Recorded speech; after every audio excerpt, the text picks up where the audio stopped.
Então, voltando aqui ao nosso debate sobre a questão da decolonialidade, né, e a apresentação que esses autores fazem do pensamento latino-americano, eu queria dar sequência falando sobre essa crítica que eles fazem ao eurocentrismo. Né? Mas antes disso, primeiro pedindo a compreensão de vocês que esse vídeo eu não consegui editar, eu produzi ele de uma forma bem, enfim, elementar, tentando produzir um cenário que fosse agradável para vocês, mas que vocês conseguissem ouvir bem o que eu tenho a dizer. Além desses vídeos da aula, eu vou mandar para vocês também em PDF o script com os principais debates feitos no texto, ou seja, uma síntese pontuada do conteúdo do texto, tá certo? Então vamos lá. Então, qual que é a crítica que se faz ao eurocentrismo? Essa ideia de uma superioridade do conhecimento europeu em quase todas as áreas do conhecimento, não é? Esse foi um aspecto importante no processo de colonização e é um processo importante hoje. E é isso que eles vão chamar de colonialidade do poder, colonialidade do saber. Né? Essa ideia de que o que é produzido na Europa é melhor, né? É mais sofisticado, é mais avançado, é mais desenvolvido do que o que é produzido aqui. Né? Isso a gente reproduz de diversas maneiras na universidade. Quando a gente pensa, por exemplo, que uma linha de pensamento é melhor que a outra, é mais avançada que a outra. E eu vi muito na minha época de graduação, por exemplo, a ideia de que ciência política era mais avançada do que a antropologia, que é uma bobagem, né? Ou a ideia de que o conhecimento popular, o conhecimento não acadêmico é ultrapassado em comparação ao conhecimento acadêmico. Na verdade, todas as formas de conhecimento têm o seu valor, e quanto menos a gente hierarquizar, mais condições a gente tem de produzir métodos de apropriação desses conhecimentos, tá certo? Então eu vou mandar para vocês, além dos vídeos, esse script com a pontuação do texto, né? E daí, se você considera que o conhecimento europeu é superior, né, os outros conhecimentos são subalternos. E se eles são subalternos, eles não são necessariamente de interesse de conhecimento geral. Então eles foram excluídos, omitidos, silenciados, ignorados por boa parte da produção sociológica, inclusive latino-americana. Se vocês se lembrarem, no texto da aula passada, os autores começam fazendo essa crítica, dizendo o que era a produção sociológica lá no século XIX. Era a reprodução, né, de conceitos feitos principalmente na Europa, né? Por exemplo, a influência francesa era muito forte aqui. Então você tinha ali, né, uma lógica de reproduzir apenas aquilo que era, enfim, os conceitos. Né? Quem era o grande intelectual? Aquele que conseguia reproduzir muito bem os conceitos de autores consagrados na Europa. Isso muitas vezes ainda está muito presente na academia brasileira. Muitas vezes o grande sociólogo da realidade contemporânea, o grande sociólogo do contexto atual é aquele que é especialista em Bourdieu, especialista em Foucault, especialista em Marx. Né?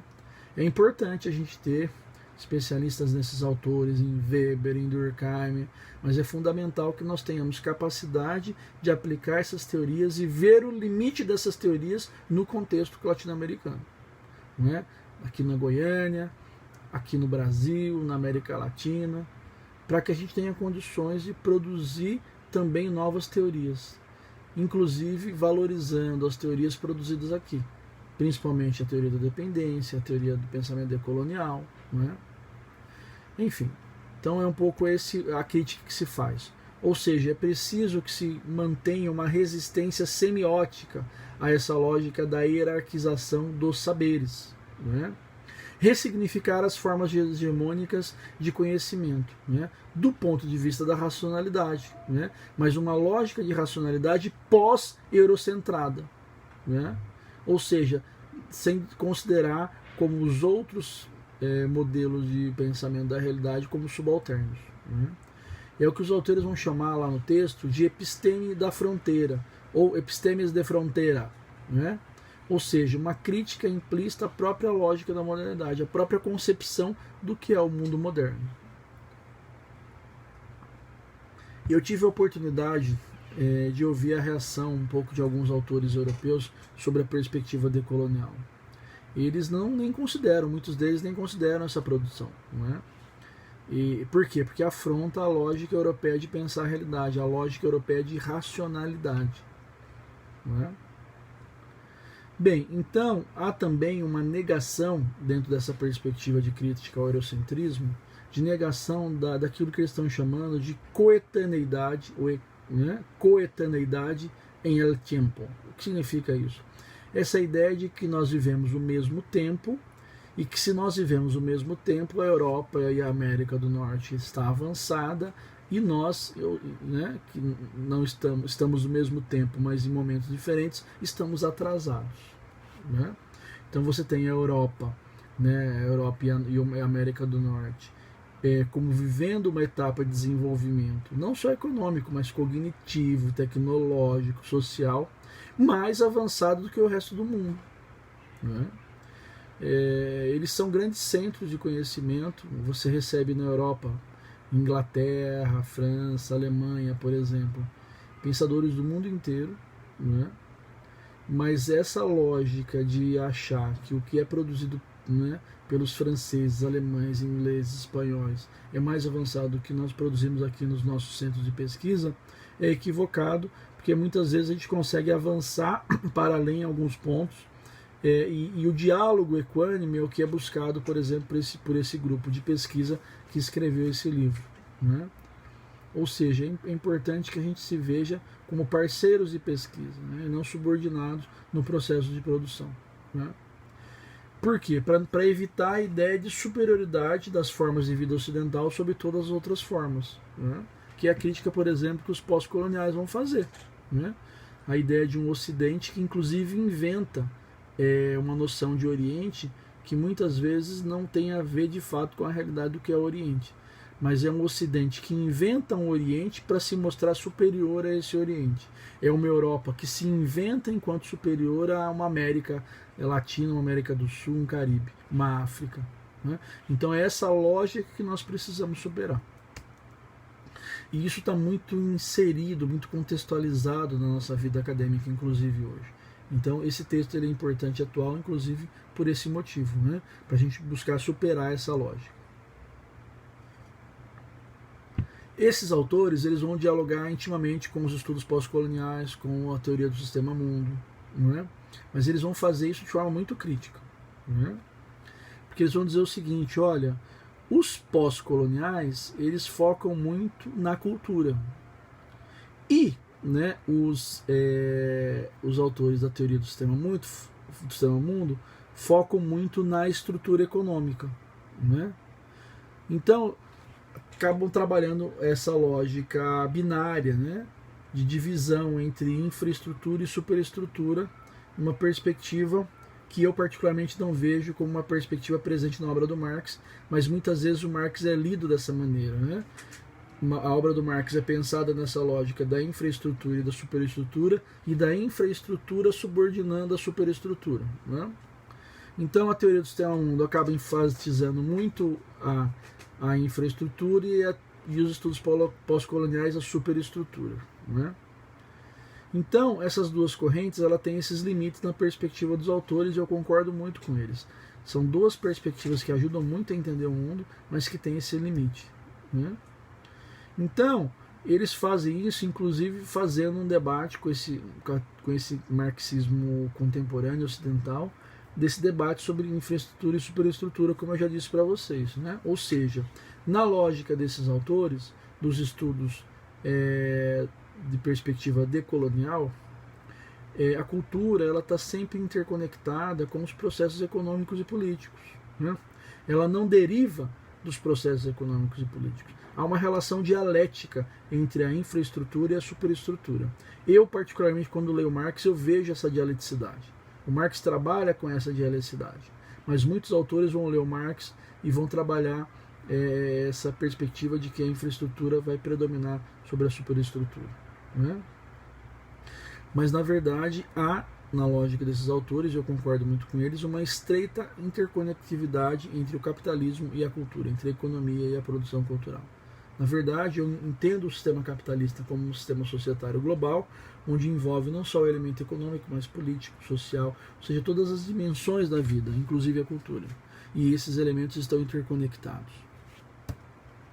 O Quijano, por exemplo, Aníbal Quijano, autor peruano que morreu recentemente e é considerado como um dos principais nomes da teoria decolonial, ele mostrou, né, que a dominação e a exploração econômica do norte sobre o sul, né, se fundamentou muito nessa perspectiva étnico-racial que se tornou algo de larga duração, né, que se constitui desde o século XVI, né, com uma hierarquia entre europeus e não europeus, né, europeus superiores, não europeus inferiores, né. Então, esse realmente tem sido um ponto cego, tanto do marxismo como das teorias pós-coloniais e do sistema mundo. Então, esses autores vão dialogar com suas teorias, mas vão pensar criticamente os limites dessas teorias. Essa é a tarefa, do meu ponto de vista, fundamental hoje dos pensadores sociais. E isso significa que nós temos que testar essas teorias, seja as produzidas aqui ou fora, com o pé na realidade. Por isso que é fundamental a pesquisa, né, as técnicas de pesquisa para entender a realidade social, para ter o pé fincado na realidade, enfim, para não ficar inventando coisas, né? Eles vão fazer também uma crítica ao paradigma da dependência, a teoria da dependência, que eles vão trabalhar muito em parceria, mas vão fazer uma forma, vão criticar também, porque eles vão dizer a teoria da dependência também vai levar em consideração prioritariamente a esfera econômica, né?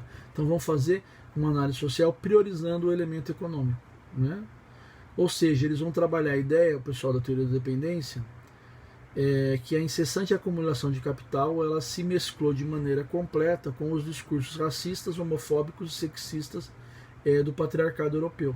E esse é um elemento, enfim, que se deve valorizar nessa perspectiva, né?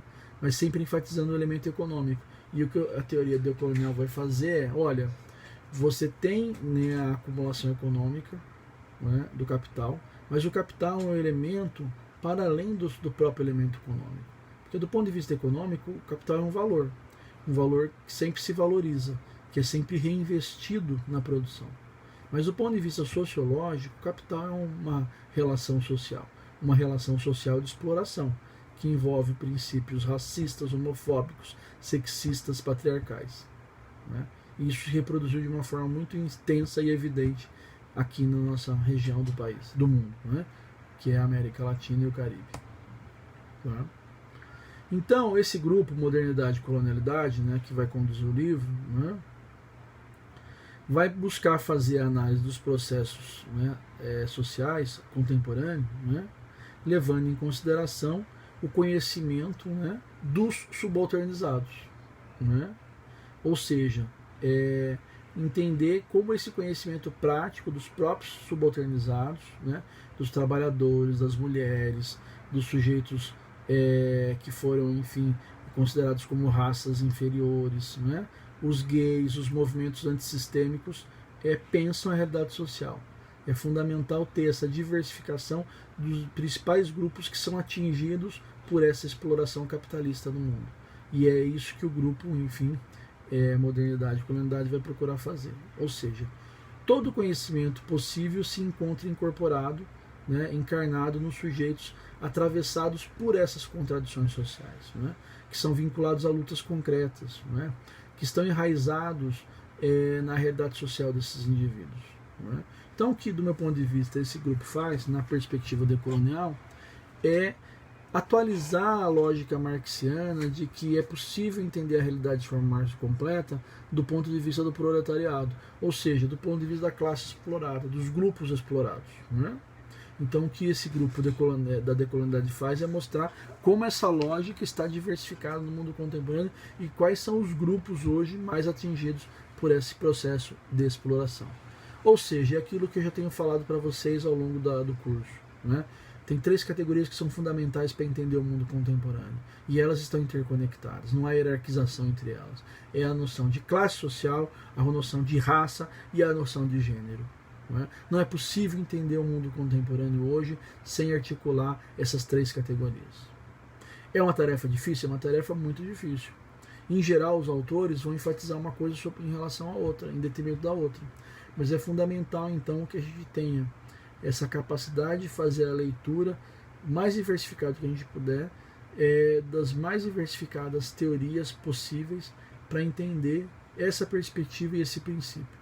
Então, ou seja, a gente pode conduzir a nossa leitura dentro das mais variadas formas de conhecimento, perspectivas de conhecimento, mas nós temos que entender, e eu estou muito convencido disso a partir das minhas pesquisas, dos meus estudos, da minha experiência militante, inclusive, de que não é possível entender o mundo hoje, não só a América Latina, mas o mundo contemporâneo em geral, sem não articulando classe, gênero e raça. Só é possível entender o mundo contemporâneo articulando essas três categorias sem hierarquizá-las.